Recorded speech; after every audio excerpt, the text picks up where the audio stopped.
اللہ کے نام سے شروع جو بڑا مہربان نہایت رحم کرنے والا ہے۔ محترم ناظرین کرام، السلام علیکم۔ اکثر کہا جاتا ہے کہ عورتوں میں حیض کی ابتدا بنی اسرائیل سے ہوئی، جبکہ کچھ کہتے ہیں کہ سب سے پہلے حیض اماں حوا علیہ السلام کو آیا، جو ان کے لیے اللہ تعالیٰ کی طرف سے سزا تھی۔ آج کل اس موضوع پر بہت سی ویڈیوز چل رہی ہیں کہ جن میں گمراہ کن باتوں کے ذریعے مسلمانوں کے ایمان خراب کرنے کی کوشش کی جا رہی ہے، اور بنا سوچے سمجھے اور تحقیق کے ہم اس کو مان رہے ہیں کہ حیض ہم سب کی ماں حضرت اماں حوا علیہ السلام کے لیے ایک سزا تھی، جبکہ ایسا ہرگز نہیں تھا۔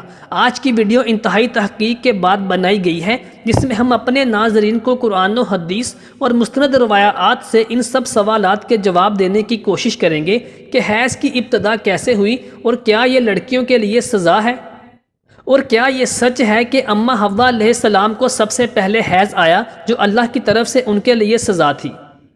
سیدنا عبداللہ بن مسعود رضی اللہ تعالیٰ عنہ اور سیدہ اسما سے روایات نقل کی گئی ہیں کہ بنی اسرائیل کی عورتوں کو یہ اجازت تھی کہ مردوں کے ساتھ مسجد میں جا کر نماز پڑھتی تھیں۔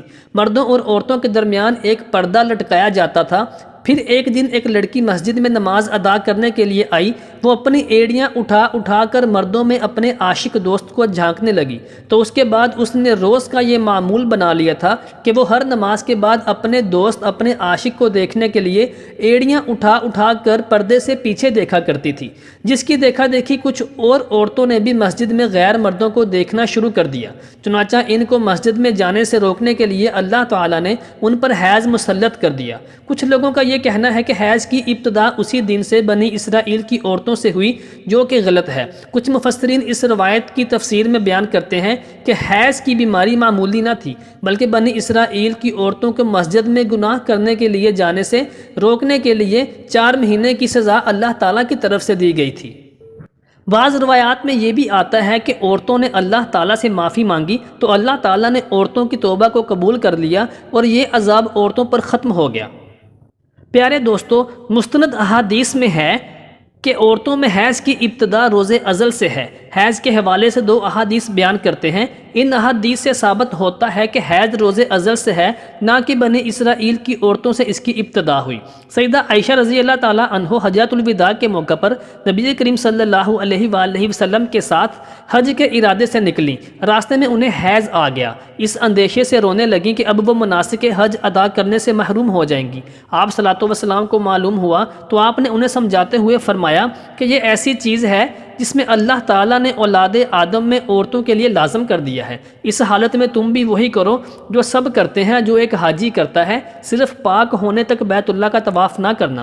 اور اسی طرح ایک حدیث ہے کہ سیدہ ام سلمہ رضی اللہ تعالیٰ عنہا سے روایت ہے کہ ام سلمہ بیان کرتی ہیں، ایک موقع پر میں نبی کریم صلی اللہ علیہ وآلہ وسلم کے پاس بیٹھی تھی کہ مجھے حیض آنے لگا۔ میں وہاں سے اٹھ کر گئی تو آپ صلی اللہ علیہ وسلم نے دریافت کیا تو میں نے بتایا کہ مجھے حیض آنے لگا ہے۔ آپ صلی اللہ علیہ وسلم نے فرمایا، یہ ایسی چیز ہے جسے اللہ تعالیٰ نے آدم کی بیٹیوں پر لازم قرار دے دیا ہے۔ محترم دوستو، ابن خلدون، ابن کثیر اور امام بخاری نے حیض کے موضوع پر ایک باب قائم کیا ہے، جس کا نام تینوں نے حیض کا آغاز کیسے ہوا رکھا ہے۔ اس میں تینوں نے ہی حضور نبی کریم صلی اللہ علیہ وآلہ وسلم کا فرمان نقل کیا ہے۔ حیض وہ ہے کہ جسے اللہ پاک نے آدم کی بیٹیوں پر لازم قرار دیا ہے۔ اب ہمیں یہ سوال کا جواب تو مل ہی چکا کہ حیض کی ابتدا بنی اسرائیل سے نہیں ہوئی، بلکہ اس کی ابتدا سیدنا آدم کے ہی زمانے سے ہو چکی تھی، کیونکہ نبی کریم صلی اللہ علیہ وسلم نے فرمایا کہ حیض کو اللہ نے آدم کی بیٹیوں پر لازم کیا ہے۔ چنانچہ آدم علیہ السلام کی بیٹیاں بنی اسرائیل سے پہلے بھی موجود تھیں۔ بنی اسرائیل کی بعض روایات میں آتا ہے کہ حضرت حوا علیہ السلام کو پہلے حیض نہیں آتا تھا، ان کی تخلیق پاکیزہ ہوئی تھی، یہاں تک کہ انہوں نے اللہ تعالیٰ کی نافرمانی کی اور ممنوعہ پھل کھایا، جس سے ان کو جنت سے نکال دیا گیا اور پھر ان کو حیض اور حمل کی سزا دی گئی۔ اور بعض روایات میں ہے کہ اللہ پاک نے تب فرمایا کہ میں نے تجھے پاکیزہ بنایا تھا، لیکن تو نے میری نافرمانی کی، اس لیے اب میں تجھ سے خون جاری کروں گا۔ امام طبری کے علاوہ سب مفسرین نے ان روایات کو ناقابل قبول کہا ہے۔ حیض اصل میں ایک طبیعیاتی مظہر ہے جس میں ہر مہینے عورت کو شدید تکلیف سے 2 ہونا پڑتا ہے اور اس کو صحت کی علامت سمجھا جاتا ہے۔ اسی حیض کے خون سے ہی بچے کی پرورش کی جاتی ہے۔ یہ اللہ تعالیٰ کا نظام ہے عورت کو اگر حیض نہ آئے تو اس کو بیماری کی علامت سمجھا جاتا ہے۔ یہ عورت کے لیے کوئی سزا نہیں ہے اور نہ ہی یہ بات کسی اور روایت سے ثابت ہے کہ حیض عورت کی سزا ہے، بلکہ یہ ایک ذمہ داری ہے جو اللہ پاک نے انسانیت کی تخلیق کے لیے عورتوں پر ڈالی ہے۔ محترم ناظرین کرام، امید کرتے ہیں کہ ہم آپ کو اپنے آج کے موضوع کے بارے میں تسلی بخش جوابات دینے میں کامیاب ہو گئے ہوں گے۔ آپ سے گزارش ہے کہ ہمارے چینل کو سبسکرائب ضرور کر دیجئے تاکہ آپ کو ہماری آنے والی ہر ویڈیو مل سکے۔